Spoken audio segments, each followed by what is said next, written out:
Hey everyone, welcome back to another video about how to grow sustainably in your very own home. Today we are going to be talking about how you can make use of food scraps and actually turn them into living, growing plants again.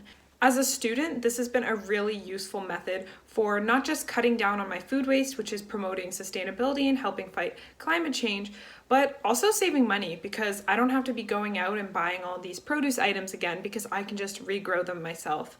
And it wasn't until I started growing these items from scraps that I really realized how much I was buying and how much money I was actually saving.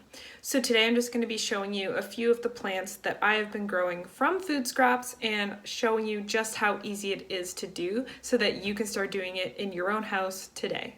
Let's get started. The first thing I want to show you are my green onions. So you know green onions. I tried finding one in my fridge, but I don't have one. They have a white stem at the bottom with the roots hanging out, and then they have a long green top. And you eat the green part, and you usually throw out the white part with the roots.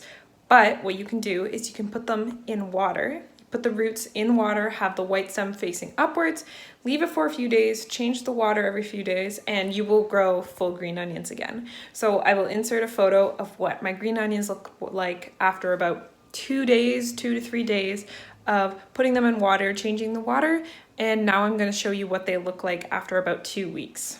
So these are my green onions after about 2 weeks of growing them.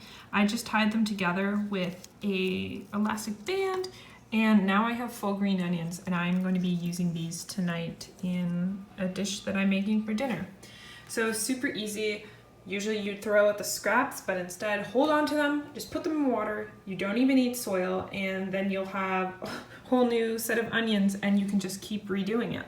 Another really fun one are carrot tops. So when you're using carrots, instead of throwing out the tops, cut off a bit, so leave about an inch or so of your carrot, and then also stick that in an inch or two of water, just so it's covering about halfway up the carrot top, and then you will see carrot greens start to grow.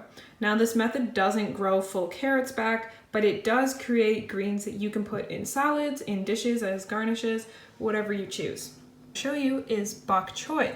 So when you're using bok choy and you're peeling all the leaves off, you usually have a little bit, as you can see here at the bottom, which has the roots and it might have a flower or two. Instead of throwing that out like we usually do, just also stick that in water like we did with the other root plants and allow that to grow for a couple of days. And I've had this growing for about a week, but in the past couple of days I've also put in these other bottoms, and as you can see they have grown quite large, and so I will have more leafy greens to use once those are ready to go. Another fun thing you can do, which you may recognize from my last video, is propagate herbs. So you can do this in soil or in water. I've personally chosen to do it in water. So you just stick herbs in a tiny little bit of water for a few days, and you'll start to notice some roots appear, and you can just take off little bits of the herbs and use them, and they will continue to grow back. So right here I have rosemary, and then I have some oregano sitting over in the corner as well. But you can basically do this with any type of herb. You could do it even with parsley or basil. You could also plant them in soil like I mentioned. Whatever you have, whatever resources are available to you, doesn't matter. You can do it, and it really doesn't take time. All you have to do is put it in some water, leave it, remember to change it every few days, maybe set an alarm for yourself, and that's about it. So for fertilizer, I've actually just been holding on to my coffee grinds from the coffee that I brew every morning, putting them in a little airtight container and then sticking them in the fridge. I've seen people who have taken their coffee grinds before and plan on holding on to them after using them and leave them out on the counter. And then they realize it goes moldy and gross. So make sure you are putting them in the fridge and you're not holding on to them for a few weeks at a time because they might start going bad after that. So try to use them after a week or two. Sooner the better, but just make sure if you are going to use coffee grinds that you are storing them in the fridge. Another thing that people probably want to know is that if you are using eggshells in your garden, it doesn't smell. That's a common misconception. However, before you use your eggshells, it would be a good idea to wash them just to remove any risk of salmonella from going into your garden, into your plants that you eat. So make sure to wash and make sure to refrigerate.